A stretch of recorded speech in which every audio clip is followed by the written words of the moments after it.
I want to welcome you back to our series on double-stranded knitting, and today we're going to take a look at some troubleshooting. Take a look at some of the common problems that you're going to encounter when you're working two strands of yarn together. Like what's going to happen if you drop one of the strands, or if you find that you've got a problem a few rows down with one of the stranding. So we'll see how you can head it off and how you can fix some of them as you work your way through. So as you are working through a double-stranded project, one of the most common problems that I encountered was when you had one of the strands was not picked up. So it's the places I found it most obvious was where I was doing something like garter stitch, because then it was really obvious when a strand was left behind. In my experience, when you've got a project like this and you've got one that's fluffy and one that is heavier, the fluff is the one that's much more likely to sit apart or to get forgotten. And particularly if you're using a blunt needle tip, it was much more likely to happen. So number one tip I would say is get yourself a nice pointy needle tip so that it's much more likely to pick up the two. I also found that as I was working along that I had to consciously not go too quickly, that if I went too quickly, I was much more likely to only knit one strand like this. So for instance, as you're knitting along, with each stitch as you're doing a double stranded, you want to knit this one and this one together. So if you're going really quickly, you can easily just knit into this and then this one slips off. So I've done in this particular example here, you can see I've got one stitch here that was only that single stitch, which from the front doesn't look that different because the other strand is so small that it's really easy to miss. You only see it when you get to the back behind here. So the easiest way of fixing it, as with most knitting problems, is when you just get to the next row. So if you're coming along and as you're knitting it, you see that there's only that single strand. So let me just go ahead and knit to this point. So if I reach this point and I see there's only that single strand, I'll usually just drop down and pick up the second one. So I'm going to go down, making sure I go into both strands of the row below. I'm going to take that one off that had been picked up. And now I can see that this strand and the other one behind are both of the ones I want to pick up. So grab the two together, lift both of these over, and then when I come to knit, I'll have both on the needle. So that's all you're trying to do, is just pick up that extra yarn. Obviously, if you've got a crochet hook, that makes it a little bit easier to do, but you can do it just with the needle like this. I've done it sometimes if it's a few rows down, and particularly if it's stockinette stitch, you can do the same thing, picking it up.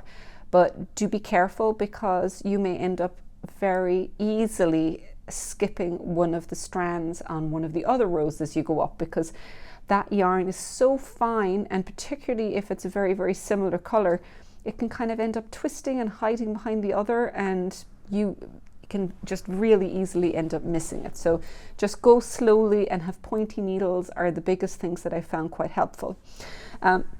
The other thing that's probably worth considering or taking a look at is how you manage your yarn. So in this case, there's two yarns, and I just put these into a bag and I pull them separately. There's enough stick in the mohair that I found that for the most part they kind of stuck together and they were fairly forgiving.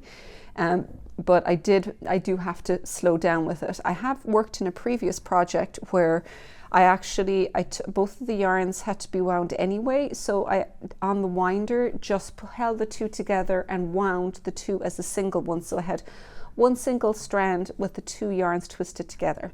Now I thought that was going to work really well for me, and it did initially, it worked just fine, but what I actually discovered with that is along the way I perhaps missed one of these, or one of them was feeding out a little bit more generously than the other. So what I ended up having then was kind of a loop or a little bit extra yarn on one side, which ended up becoming quite annoying as I was unwinding it, and I had to keep resorting them out. So that is one warning if you do opt to put them together. But when that didn't happen, it was very nice to have it as a single skein. Even from a managing point of view, they're very straightforward. If you have, I'm not sure what they're called, maybe, you know, the yarn holders, which basically have got a a pole in the middle, particularly for balls like this will work really well, sitting the two together so that they'll turn quite happily as you're working with it. They'll just turn around and they'll maintain their integrity quite well. So having something like that is probably going to work really well. And this isn't really a fix or a troubleshooting, but it's more something that you do want to keep an eye out on, and something we've been talking about a small bit as we went through each of the other projects. And that is, when you're double stranding, be very aware of the fabric that you're creating and the gauge. So when we've got that fluffy yarn, it looks like it doesn't add very much, but because the fluff fills in the stitches and really needs a little bit of space to open up, you may need to actually work a larger needle size and will end up with a much larger gauge than you would have anticipated from the two yarns paired together. So keep that in mind when you're pairing yarns and when you're trying to find a needle size that works.